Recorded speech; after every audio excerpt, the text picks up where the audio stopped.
Alright, you guys want another fig video? Well, you're going to get it right now. I'm going to do a fig video right now, here, today, and I'm going to show you just how easy it is to root a fig cutting.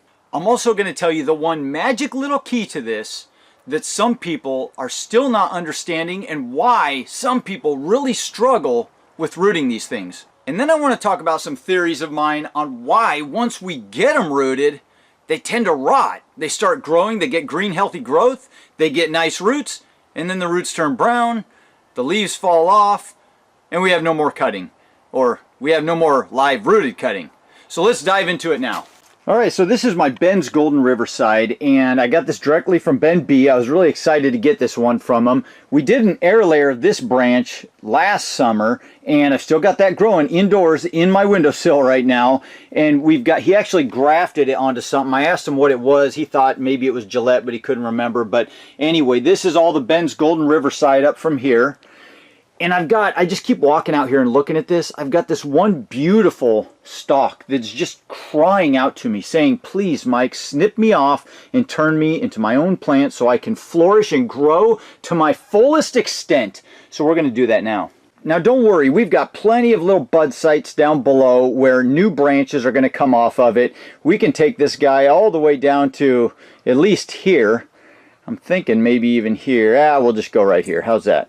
And then we'll leave one extra little bud. So let's just snip this guy off right there. Boom. Now I don't know about you, but this is my favorite type of cutting. Nice, thick, long cuttings. This thing is probably coming up close to a ½ inch long. I actually like them when they're a little bit thicker than this, but that was the strongest cutting on that plant right there. And then we've probably, did I say ½ inch long? I meant ½ inch thick. I don't know. Anyway. So, and this guy is probably, oh shoot, what is that, 9, 10, maybe 10 inches, something like that, maybe 9 inches. Anyway, nice, good long cutting because it's got plenty of material here for reserves. It's got lots of sugars and reserves and moisture, and it's tougher and stronger and can withstand going through that rooting process. And so, could we snip that down? A lot of people want to know, could I go snip, snip, snip, snip, and root all these little individual nodes? Yeah, you could, but chances are you're going to lose a lot of them too, and it's not going to shoot off and grow into as healthy of a fig plant in the beginning. You're going to have to really baby the thing, and it's going to take a lot more time. But this is a nice cutting, and it's got some beautiful, healthy, viable tissue in there. So this little cutting is going to work really well. So let's get out there and get this thing stuck. I'm out here at my bark pile.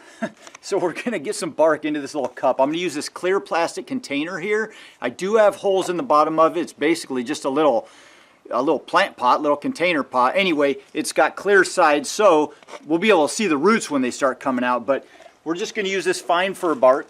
And now I'm just going to take this cutting here, and you notice I didn't scar it like I do a lot of times.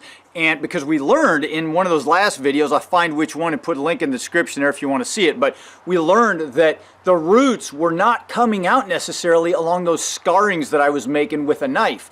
They were all coming from right near the bottom at the node. And so we learned in that experiment, it basically doesn't matter if you scar them up. It's not going to do any good. Maybe absorb some extra moisture. I don't know, but it didn't seem to affect the root growth. They all came out the bottom. So no rooting hormone as well. I'm trying that this time too. I've done that before in the past, but I'm going to do something a little different this time. No hormone. We're just going to take it and stick it. Actually, let's see. I don't want it going all the way to the bottom, so we'll measure it. Shoot, that'll probably be, I want it about right there. Actually, yeah, probably about right there. Maybe a little further. So we'll go just below this little node right here. So let's go ahead and get this guy set down in here, and it's kind of a curved little cutting, so we'll just kind of try to keep them standing up straight and then pack it down in there real good. And I want to pack that down in there because I want the surfaces of this cutting here touching that potting soil real well so it doesn't dry out. And there you go, there's the cutting. And now I want to say something about this. Having said the fact that I packed this down, it really depends on the material that you're using to root these cuttings. So I'm using this finely ground fir tree bark, and the water drains right through it real well, but it does hold some moisture, but there's bigger spaces in between. If I were to use some potting soil, and you don't ever want to use potting soil that has nutrients in it already, it'll just promote fungus and rot and bacterial growth, but at least I don't like to do that. But this, if I was using something like that, I wouldn't pack it down. I'd keep it a little looser because it's usually made with like peat and, you know, smaller substances that pack in too tight, hold too much moisture. So you just got to kind of be aware of that. What kind of material are you using for your potting medium? And right now this is going to work out real well. So, and it's bigger, coarser, so I'm packing it down. Now if you're wondering, now what's that little magic secret that guy was talking about to root these things? The little secret is simply time and patience. And the reason I'm saying that is because so many people struggle with this part still. They still have a hard time with it. And a lot of times I see people, you know, maybe they're coming from the houseplant world where some of these houseplants root so readily, but not all cuttings root at the same speed. And I found with figs, if you're just being patient and giving it time, usually about a month. I've done experiments in the past where I put them on like really high bottom heat, like over 90 degrees of bottom heat out in the cold here, and got them to root in like 10 or 14 days. I got roots popping out of those guys, but that's in an experiment and I'm forcing it to happen. But if you just give it time, the more time and patience you have, the better this thing's going to be able to nice and easily root, and just take its time and do a really good job of rooting, and then put on top growth very slowly. And that's what we want. We don't want to rush this thing. You just put it in your windowsill in your house, which is what I'm going to do right now. Okay, I'm going to speed the process up a little bit just for you guys. Normally you just set this thing out here on a back porch and it'll root and start growing in the spring. But I'm going to do it in my house to get this going a little bit quicker for you. No bottom heat though, and no rooting hormone. We're just going to do as is. So the next thing I'm going to do is totally saturate this little cutting. I'm going to take it into my kitchen sink, turn the warm water on. It won't be hot, but just kind of like, you know, body temperature warm, maybe even 80 degrees, something like that, and just fully saturate this pot. Just get the water running through it so all this bark is just fully saturated. And then I won't water again. I will leave this thing alone. I'm not going to put it on heat, so it's not going to dry out as fast. I'm just going to leave it alone in a windowsill, and I'm not going to touch this little guy until I start seeing some roots and top growth. And in fact, I'll probably leave it alone at that point. Now, let's talk about something that people seem to be struggling with a lot, and that is once we get these guys rooted, they start rotting. Why? Well, there's several reasons to that. Number one reason is probably those darn fungus gnats, and I know people have got them all over the place, you know, when it comes to these figs. But the number one thing I've realized, or that has helped me in the past with fungus gnats, is mosquito bits. You can get it on Amazon, maybe in some local nurseries, I don't know, but I get it on Amazon. It's just little granules, and you sprinkle them on the top here of the pot that you've got, water them in, and it keeps them pretty well at bay. And then I also use those little yellow sticky traps. So I rarely have fungus gnat issues, and that's what I do. I know people have different things that they do. I've heard of some people putting sand around the top, and that prevents them from laying eggs. There's different methods, but that's what I do. The other thing, and this is where my theory comes in, is I think people are watering these things when they're starting to slow down their growth and go dormant. They see them slowing down, they think the soil's drying out, and so they start watering, and they're watering too heavily. And all that water is basically causing root rot. So here's the deal. This is why I think this. With rhododendrons, and you guys know I'm the rhododendron guy, right? So with these things, I water them in the summer every day while they're growing and they're putting on tons of nice new growth. But in the winter time, I water them like once a month, sometimes once every other month. If you overwater and saturate these, and I've actually done a test with this and learned from it. If you leave these younger plants outside in the rain in pots, not in the ground once they've been established, but in pots, and it just rains and rains and rains in the winter, and every day they're getting saturated, it'll cause root rot, and a big chunk of them will die.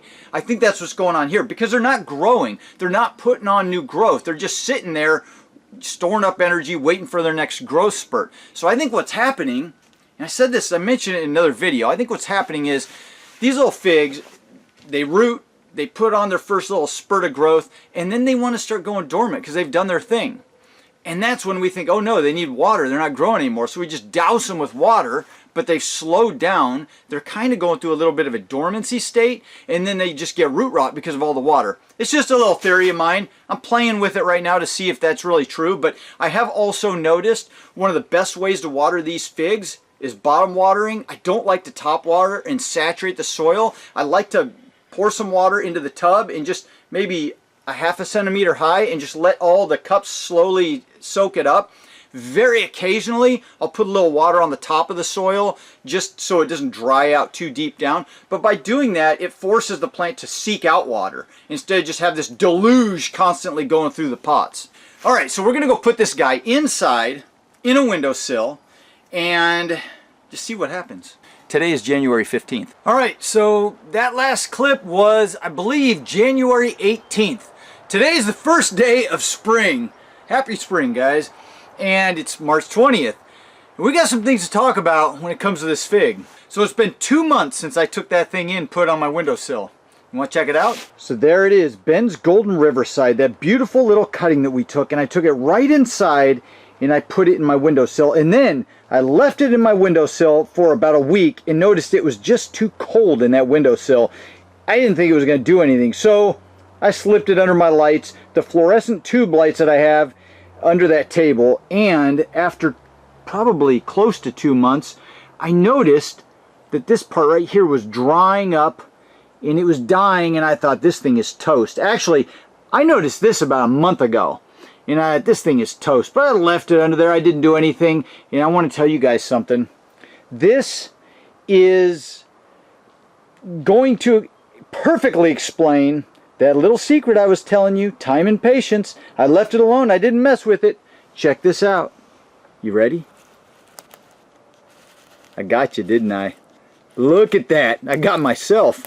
I had no idea that was going on for the last, I don't know, couple weeks, and I just noticed it not too long ago. Isn't that crazy? I thought this thing was dying. I mean, look at that. Look at that cutting. It is just withered back. Everything up top is dead until you get down to about here, and then you've got good viable tissue again, and then that guy started sprouting. And look at what we've got here. Roots coming out all over the place. I really thought this guy didn't make it. I thought it was dead, but I gave it a little bit of time and patience, and eventually it started sprouting. So that just goes to show you, as much as you think these guys might not be alive and they look dead, don't give up on them, because this is a Ben's Golden Riverside, man, and this is a valuable little fig cutting. I want to see this thing just continue growing and take off for us. So I did want to make a point to say I put it inside in my windowsill, but it was right next to the window, and even though the house is warm, that windowsill's cold, and it was just too cold, and I thought, this thing's never going to break dormancy or do anything here. So I did move it under my table where there's some more warmth and light. It doesn't need to be in light. It was probably too much light and too warm, and that's probably why I got a lot of this dye back here. It just kind of sucked the life out of it, but it finally bounced back, and I'm happy about that. Anyway, it probably should have just been set in on a table somewhere deeper into the house away from the windowsill. But it did root, and it's rooted well. And now, the thing that we really need to consider is this. We need to answer that final question that we had.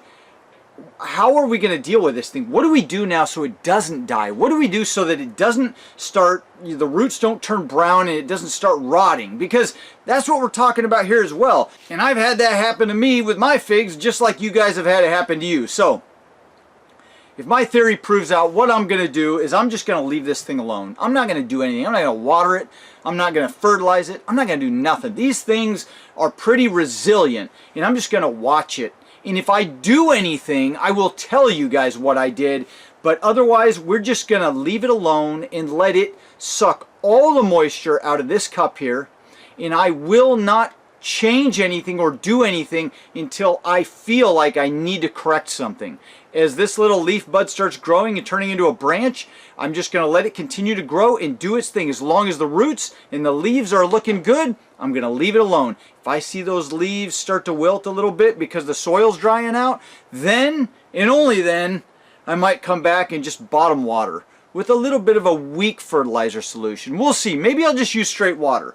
But I'm trying to get to the bottom of this thing because it does tend to be a problem for a lot of us. So I think for now we're done. I'm going to go ahead and probably get this one posted for you guys so you can see where we're at with this. And then later on in a couple months or something when this guy's really taken off, maybe it won't even take that long now that it's rooted, but we'll come back to it and we'll see what's happening. We'll see how it's doing, and we'll just kind of follow this little guy. If it makes it, it makes it.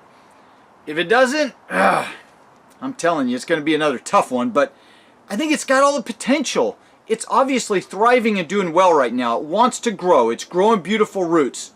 We're going to get to the bottom of this, guys. I'm determined. So I hope you guys learned something from this. I know I do. Every time I do these little experiments, I learn a lot from them. But if you did enjoy it, hit the like button. Subscribe if you want to follow along and see what happens with this little dude. Have a fantastic week, guys, and I'll see you in the next video. Adios.